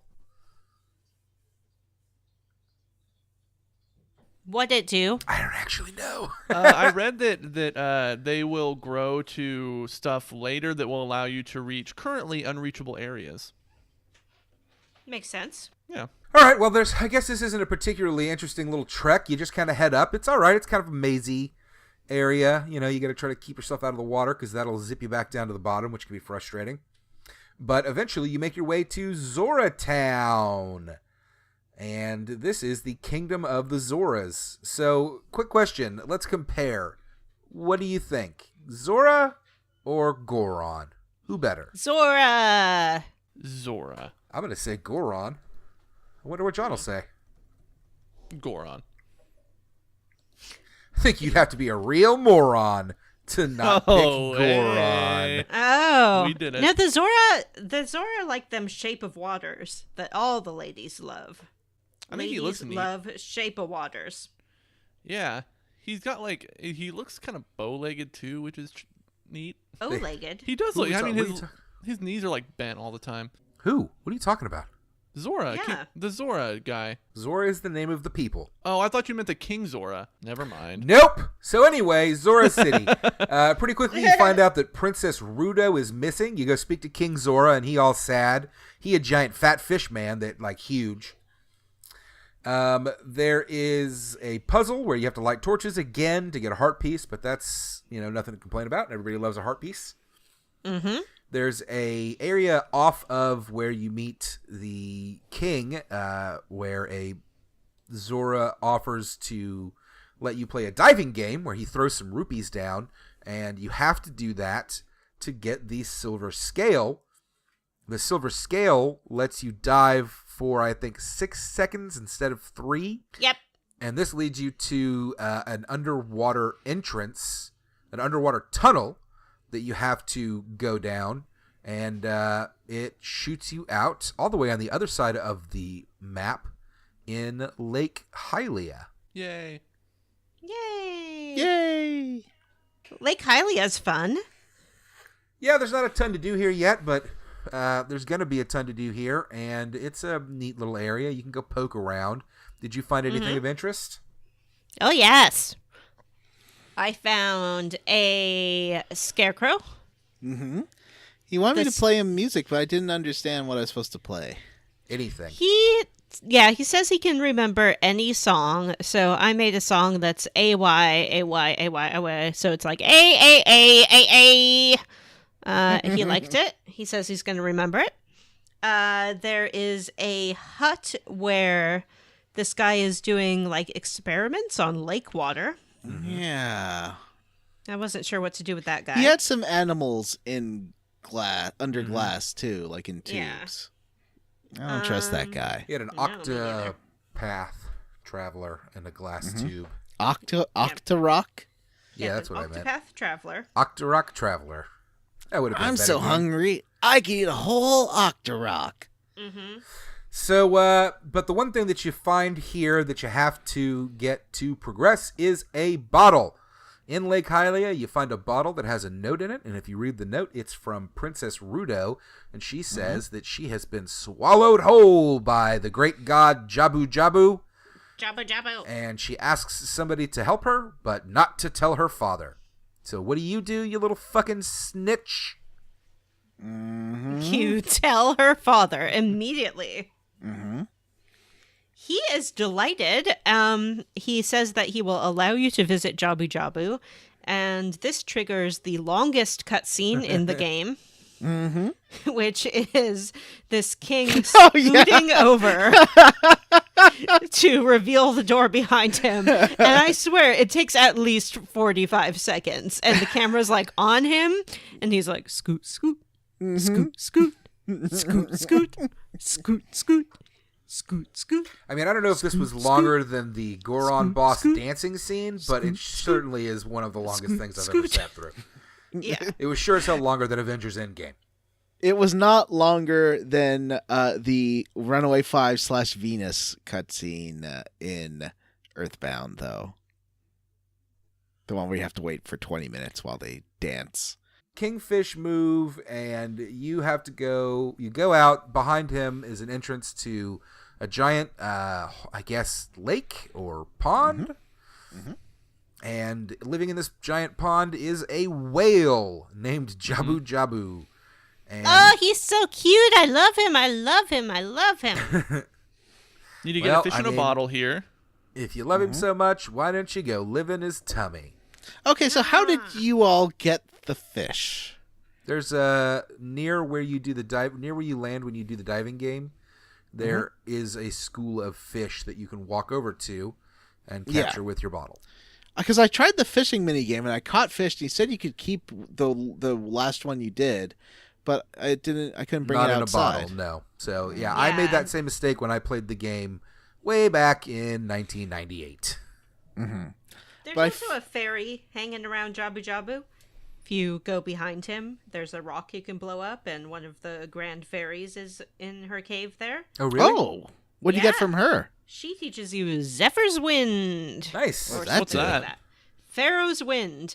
It lets you set a return point in a dungeon. So I guess if you die, like a warp point, then or you what? can teleport. What? Yeah, like a warp point. Oh, that's cool. That is cool. That's Yeah. really cool. And there's another fairy by the castle that you can get to with your bombs, and she teaches you a fire spell. I got that one.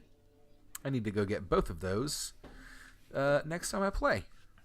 Anyway, so you must capture a fish in a bottle and then go walk up to Jabu-Jabu and you just dump the fish out on the ground and he open his mouth and he suck you right in. Yeah. Now, this one Link is seems a bit terrified by this. weird.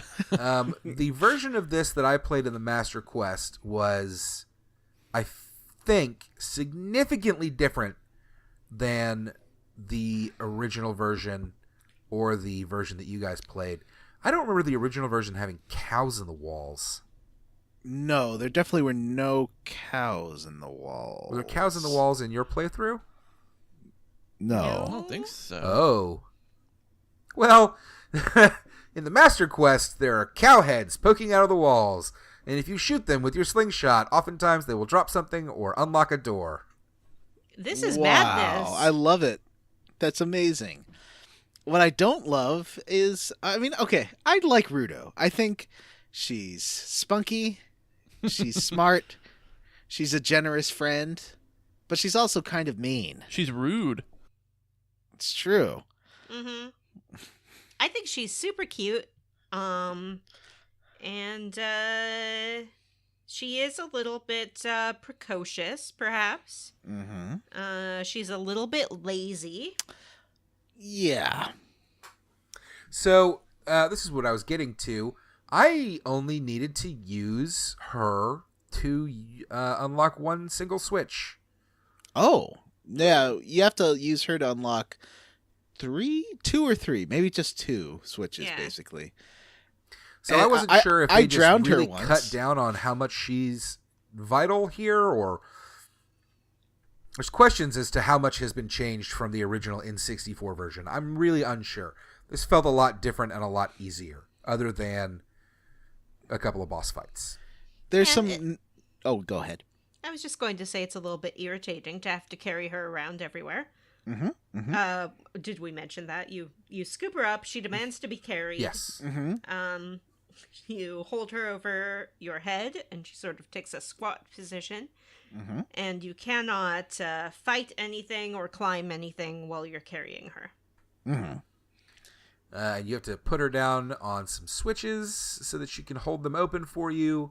You have to toss her across and around some areas. It's a big old That was pretty fucking pain fun. in the ass. But I like that when you throw her, she enjoys it.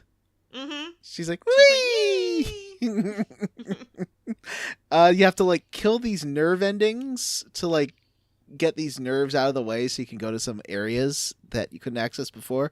You find a boomerang, which is very useful in collecting items because anything you hit with the boomerang will get drawn to you. It is, for me, nearly impossible to aim. Does anybody else have this problem? Am I doing something wrong? Yes, When I you do go too. to aim the boomerang, it zooms in on the back of Link's head. You can't fucking see what you're aiming at. It does have that issue. This is about where I started writing in our group chat, this game is not very good. I hate this game. Can I quit playing this game? Yeah, the camera gets real bad. The lock system is ridiculous. It's just awful.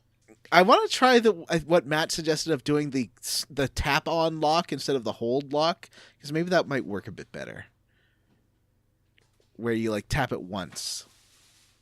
I had to use hold lock on these tentacles, or else I could not lock on to them. Oh, really? Again. The tap lock worked really, really well for me on this. Actually, the tentacles were easy. But I also have had a lot of problems. I held down lock. I've still had a lot of problems with locking on because, and it just comes back to, like I said, if Navi is the cursor, she's never where you want her to be. Right. But there's an option in the menu to change it from hold lock to tap lock, and I haven't done that yet. That's what I'm talking about, Vanessa. Oh. So I want to try that next time because, yeah, especially with airborne enemies, like there's these jellyfish and stuff, you can't target them even if they're close to you, and you can get hurt a lot because it's not targeting properly.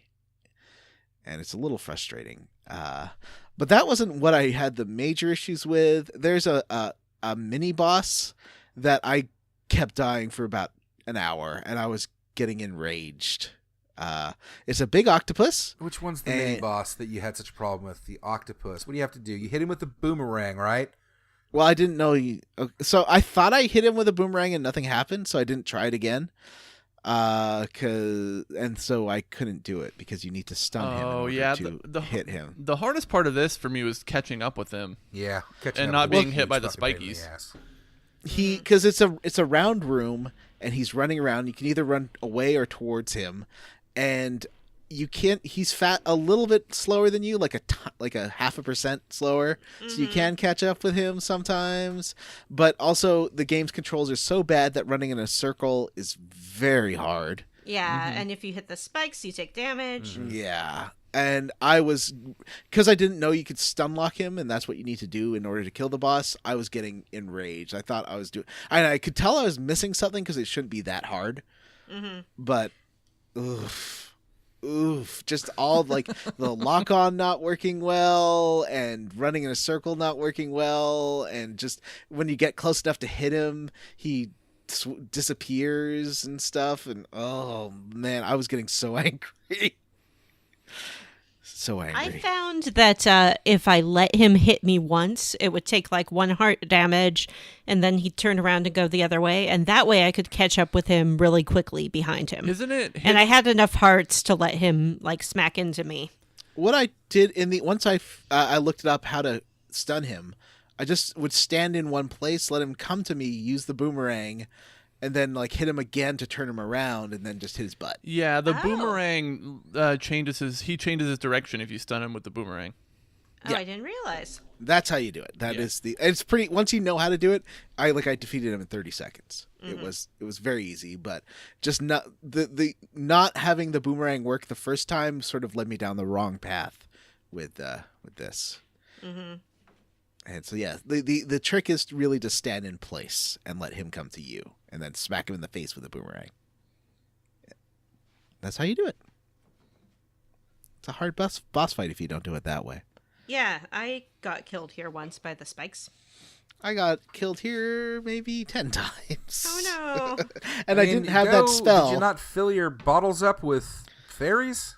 No, I did not. Well, Matthew. that'll help. I only had one bottle, first of all. Well. Anyway, then you get to the fill big 'em boss. up? I can only think of the fairy fountain and the forest. There and is the cows in the Kakariko village graveyard. There's 10 little pink fairies. So you can go in there with your bottles and catch as many as you want. Oh, okay. But after the mini boss, there's a few more rooms, obviously, and then it's time for the big boss. And did any of you get so bad at this game that that Navi took pity on you and turned into a pink fairy? This does not happen, I don't believe. It does. That you said that I know you think so. Hang on. But I do not think so. John? Because yeah, I think you're right. Yeah. No. I found that if I play Zelda's Lullaby in certain places that seem to be totally random, a bunch of times in a row, a pink fairy will appear, and I can catch it in a bottle. Oh, interesting. Sometimes you'll just stumble upon a fairy, and if you don't have a bottle, they'll just heal you. Yeah, that's what happened to me. Yeah, me I too. stumbled across pink fairies in this dungeon. Navi doesn't change, but you can just find them. No, but I also saw Navi there too. Yeah. So I think y'all are crazy. Okay. You're It wrong. could be that I just ran Navi into a never pink fairy. changes. Typical that you Alright. didn't believe me when I said it, but when Jim says it, it suddenly becomes believable. Well, I have didn't- Happens credibility. all the time. Well, As you a didn't male just say that I made gamer. it up. Vanessa, you just said I made it up. Jim said... I didn't get a chance to that- finish my sentence. All right. Fine. Anyway, Sorry, Vanessa. we fight the I should have final believed boss you. of Thank you, Jabu-Jabu's John. tummy, and I can't remember what it is. His name is Baronade, Electro. and he's like a big electric boogaloo guy. I Yeah, like he's this got- boss. Jellyfish that like turtle up on him so that you can't hit him, and then you have to like pick those off one at a time. If You you've can got the stun him boss with your- fights, he's electric. You Boogie, can boogie, stun boogie. him with your boomerang. Just throw the boomerang 900 times. Yeah. Throw it at his little jelly buddies. Throw it at his weak point. Throw it to at stun him when he's on the ceiling to get him to come down. Yep. I really like this boss because it wasn't repetitive. It Yeah. had like 8 different forms, so it was never doing the same thing over and over again. It's pretty fun. What about you, Vanessa? He was a little hard because I had some problems with the locking, but he didn't kill me. I managed to beat him. There's some jars around with hearts in them, so it's not that tricky. All right. Well, I think we killed this boss. We did. And, eventually we do. And, yeah, the thing is, before the big octopus comes, Rudo finds that the stone she was looking for, but then gets kidnapped or something. I don't know what happens. She's just gone. And so you have to, like, find her by killing this boss. And then she's back. And she's like, okay, so this thing is kind of like my mom gave it to me, and she said it's like an engagement ring. You might think of it that way. So whoever... She said only give it to the man who I was going to marry. And she's been kind of making fun of you. But she does admit after you beat the boss that you are cooler than she thought you were. And so she explains that this is for her future husband. And Link's like, okay, give it to me. And she's like, okay. Don't tell my dad. Yep. And they are engaged. I didn't expect the game to like make Link so like stupid and goofy. Because like he does this is not get this. Yeah, this is my first Zelda game I played, and like in the way that the art shows him, he's like this super silent warrior guy, but in this game he's just like a goofy, stupid kid. Yeah. He's way dumb. He does not understand that he has become engaged. He's like, oh, her most precious treasure? What's that? Whatever. I also did not realize that we were now engaged. Oh, boy. Anyway, I think we've gone on long enough. John, you got a lot to talk about here, fella. It's time for John's bullshit boy. minigame corner. Well, I didn't do... What's this frog thing? I didn't do that. I didn't do it either. That's You something didn't Matt eat the put frogs down. on the stump? No, where is it? Was swimming around and there was something about like frogs are looking at you and I was like gross. Yeah, there's Where? you can Swam away. at Zora River. There's 2 large branches sticking out of the water. You can walk down one, and a group of frogs will jump onto the other, and they will. You play the songs that you know, and they'll sing them back to you, and then one of them will grow. I don't know where this is going to end yet because I believe there are 5 frogs, and I only had 3 songs. I found a guy who was selling me magic beans, and I planted one. I know that I need one to get like a chunk of heart over by like the I don't Goron think this is a Durango. minigame. I think this is a side quest. Oh, that's a side quest, you're right? But I did do fishing. That's fun. Yeah, the fishing's fun. I don't know if there must be a side quest involved with it, but I just did it like a little bit. And I guess the point is to get one bigger than 6 pounds, and I haven't found that yet. I did it. What did you get? I got a heart piece. Oh, nice. Yeah, I got an 11-pound fish, and I turned it over, and he was so impressed. Ooh. Actually, I think I got 2 prizes. I got one for like getting one that was a little bigger than 6 pounds, and then when I brought the 11-pound one, he was like, "Oh my god." There's what was the other? Let me go back to your list here of mini games. So fishing is fishing. It's basically the same fishing mini game that's in like Nier Automata, and it's in Persona 4, and it's in. Help me out here. What other games is this in? Final Fantasy 15? Yeah. Fishing. Mm-hmm. Yeah. This fishing game is in so much stuff. There's the Zelda chicken game, pen one. The chicken pen. I like this one, but I couldn't. I didn't get that last one, so I need to go get that one. I also completed this minigame. Mm-hmm. Chicken pen was where I got very frustrated because I was trying to fly the chicken Mm-hmm. and then realized I didn't actually need to do that, but such is life. Mm-hmm. Especially to get it the way that Vanessa and I did it, you can get knocked off of these scaffolding by one of the running gay dudes. Mm-hmm. Fail Oh. son. Really hard. Yeah, Yeah, he can knock you off. the jump that you're supposed to do from like the one ledge over diagonal to the other fence or whatever is not something I would have ever thought of if I didn't read it on the internet. To like get to get to the chicken that's behind that fence near the graveyard entrance. Yeah, I didn't get that one. Oh, you have to jump because you have to take the stairs near the graveyard entrance, go up to the ledge with a chicken, jump off and glide over to the fence that's diagonal, and then throw that chicken over, go down, grab the other chicken, and then throw it over. Yep, I did that. I'll have to try that when I play for the next chunker. And I also beat the Slingshot arcade game. Ooh, finally. Yeah, it took me a while, but Did you use your wrist? To do it because I didn't use my wrist. No, I just did it. I just really wanted to show up Jim, and I did.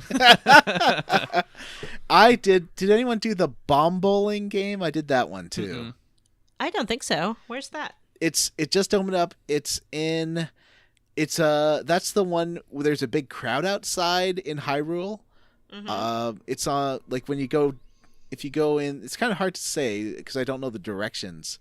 It's either east or west, but it's around the fountain, and it's a looks like a bowling alley, and you're like throwing bombs, and they explode eventually. It's pretty fun. Oh, fun. I've won once, but it's very expensive, and it's very easy to fail. But try that one. And the graveyard dig, I ran out of money, so I only did it 3 times, I think. Yeah, that's just like he walks around and then he's like, "You want me to dig here?" You can be like, "Sure." Is there like just an obvious place to dig, or there's patches of dirt in the graveyard, so I assume you're just supposed to have him dig like over those. Is it when he's standing next to them or on top of them? I did it on top of, and I think he just dug up some rupees or something like that. Okay. I didn't do it very much. Matt, I imagine eventually he can dig up a heart piece or something. did you find anything good at the graveyard dig? I haven't done that yet. Okay. Well, I think that's it for. There's going to be more, I'm sure. I'm going to do some more fishing. I'm going to try and win. You can definitely win a heart piece in the bowling game. So I'm definitely going to go back and do that. And yeah, I'll try the frog. I couldn't figure out what you're supposed to do. There's 2 scarecrows too. So what's the point of both of the scarecrows? The singing scarecrows. I don't know. The other one is just like, "Hey, what's up? I'm also a scarecrow." Oh, okay. All right. Is there something that's missable? Like, if we don't do these minigames now, are we going to miss our opportunity to? No. You can go back and forth in time in this game, so you can go back and do stuff that you can't do. Cool. Yeah. I know that, even though I haven't played. This is the furthest I've ever gotten this game, so Wow. I'm baby fresh eyes now. Oh, little baby fresh eyes. Jim's a baby fresh eyes too. Oh, and so Vanessa. Never seen a Zelda game. Oh, Maddie, fresh eyes. so many baby fresh eyes, Maddie. Maddie. Maddie. No, I'm not doing this. I refuse to participate. Moving We on. all need changes. What am I looking at? So many things. Santa baby. Right now, Vanessa's voice reminds me of when Allison Brie sings Santa I Baby. love in that is my Minigame. favorite. And she just gets babier and babier until at the end he's like, Was that supposed to be sexy? Yeah, you're Teaching us to understand Christmas. By the end, she's talking about like sex. pooping in her diaper. Yes. All right. Well, we're about at the end of the episode here, guys. We need to do a little bit more talking about what we are or are not squarely against. Jonathan. I am squarely against one button doing 18 things and making this game very hard to play. But I know like it gets better. Like Breath of the Wild controls like this, but well. So you can definitely see like by the time you get to Wind Waker, it is working well enough because you finally have a second analog stick to control your camera with. I once again, I'm a baby flesh eyes with that game. You don't know how to do it. I haven't played it. It's hard. I hate scared.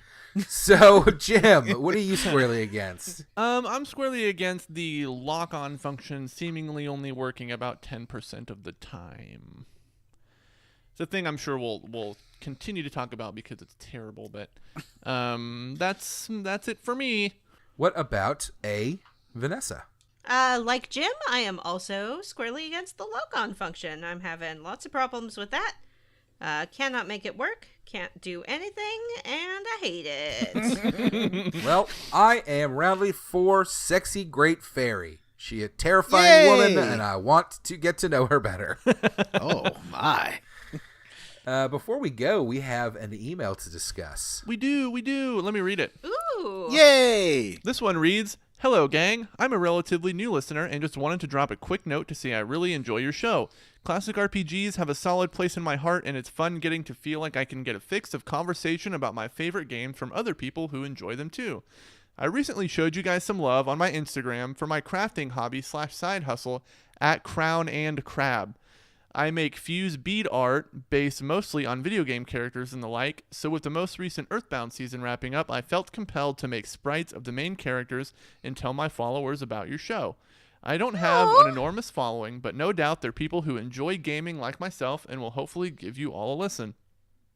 I'm not sure how you choose the games you cover or what your process is, but I'd love to suggest that one day you guys play and cover the RPG Illusion of Gaia. I really loved it on SNES as a kid, and since I was a kid, I never beat it. But I think trying to play along, beat it for the first time, and hear you guys cover it would be really fun. Have a good one, guys, and thanks for making me look forward to Mondays. Mandy C." Thanks, Mandy. Is there a link? Is there a link? Is there a link? Is there a link? You can look her up on Instagram at Crown and Crab to see some of her cool fused bead art. She's actually got some really cool stuff on there.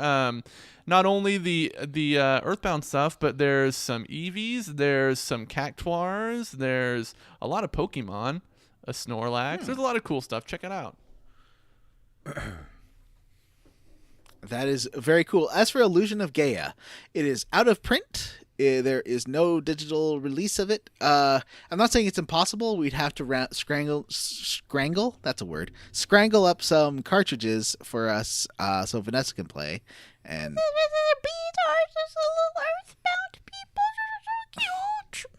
what? Oh, I want them. Look at them. Look at the Snorlax. All right, I have to go look at this now. So, thank you very much for the letter, Mandy. And why don't There's a Bowie. Talk a little bit about our Patreon? Jim. Mm-hmm. Sure. We have a Patreon, like I mentioned at the top of the episode. Your donations enable us to buy cool stuff for the show, like me, most recently a laptop. Matthew has been the beneficiary of a laptop recently. We bought some equipment. We're going to spend some money on some advertising, do some cool stuff with it. So it's also maybe worth pointing out that the only reason we're able to do Ocarina of Time is because of the Patreon. It's true. It's true. That is true. I got myself a DS. She right. did. So if you're mad that we're doing Ocarina of Time, blame the patrons. I don't think anybody's mad about it. Has anybody complained? No one has complained. That would be a wild thing to complain about. All right. Well, part of being a patron is having your name read on the show at the end of the episode, and it's time for us to do that. Jim! All right, let me kick us off. We've got John Kissick, Vanessa's illegitimate son demands child support. Samuel Mitchell, Nathan Poirot, Patrick W. Bears, Devin Sloan, Justin Benoit, Soda for Dogs, my personal favorite, Vanessa's mom, Sean Walsh, Kevin Mosser, Mary, Queen of Scoffs, Julia Zanella, Florian Jonas Kramer, won a game of checkers against Cameron Show, James Plett, fine, say everyone's name, at least it annoys Matt, and Metal Max Returns is great. We'd also like to thank Huxley Iguana, Tyler Petty, Miguel Torres, Nature Boy Ric Flair, woo! Jonathan Ellsworth, Vanessa's fourth mom, Ross Disney, Eric Garby, Jerry Abasimis. Ooh, we got to get that right. Write us a letter. Stu Skeel, Robert T., Jared Collins, Dr. Steve Stone, Mishi Draws, Kyle, DJ Jethro is how I'm saying it. DJ Jethro. I'm going to say DJ Jethro. Ward Childress. Ward. Words to the children. Ward Childress. Tracy Tanoff. Andy Best. Pad Kid poured curd pulled cod. Nice. Hey, listen, it's Ashley T. Chris Penyak, Andrew Granieri, Cyril the Wolf, Aroo, James Hostetler, the Lyrical Gangster, Brady A. Berman, Sean Gonzalez, the Legend of Stephen Croc, Resty Kamada, Godzilla's a big fan of Brody Toy, Bree Girth. Scare Roots is an acceptable alternative to Sierra Roots, and I agree. Persona, Aaron Bachman, Randy Pierce, oh hi, Robert M. Pullum, George Brady, Brian Stone, David Shook, Jake Fuzzy Pickles Dickerson, who plays Dead, T. Bumpkins, Wonder Swan, Michael Crawford, Ron Squared, Tom, Justin Ham, Ross Hartley. I'm paying attention. Benjamin Avner, Race Jenkins, G. Bailey, Zachary Davis, Brian Pitt, George Armbuster, Gregory Labelsack, Owen Marble. Hey, listen! Boop Sploosh, Julian Tevis, Jason, Vanessa's mom, Bobby Bidkiff, Jameson is playing the game to completion. EJ ends. Good one. All right. All right, everybody, that's it for this week's episode of Square Roots. Next time, we will be playing through the end of the Fire Temple. In the meantime, if you want to reach out to us, our email address is squarerootspodcast@gmail.com. Come see us at our Facebook group, the Square Roots Podcast group for smart, cool, very attractive people, or you can tweet at us. We are at Square Roots Pod. Thanks to the Consoles for their jazz cover of Zelda's Lullaby. Find the Consoles on YouTube, Facebook, and more. Links in the show notes. Please rate, review, and subscribe on iTunes or wherever you listen to podcasts. And that's it for my little blurb. All right, everybody, that's it for this episode. For Square Roots, I'm Jim Banks. Jim Banks, hang on. Oh. Where are we playing to next time? I already said that. Did you? And I just wasn't paying attention? Okay, Did you? I apologize. Oh. All right, everybody, for this episode Where are of we Square playing Roots, to next time? The end of the Fire Temple. That's right. All right. All right, everybody, for this episode of Square Roots, I'm Jim Banks. I'm Matthew Van Zant. I am John Brandon. And where are we playing to next time?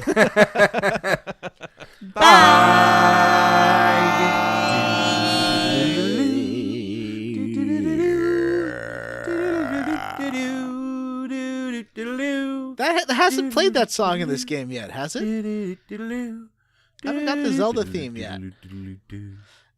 Link, pick up your sword. It's time to save Princess Zelda, for she went away, and then the children will play.